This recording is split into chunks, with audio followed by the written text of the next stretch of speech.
You worked hard all month, yet somehow your salary disappeared again.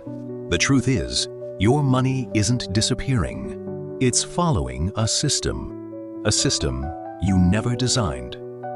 Most people spend first and plan later. That's why they always wonder where their money went. Here's a simple rule. Before spending a single rupee, give every rupee a job.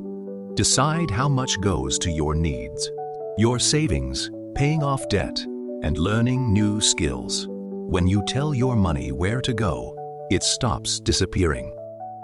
And here's a bonus tip. Don't wait for a salary increase to change your life. Use the skills you already have.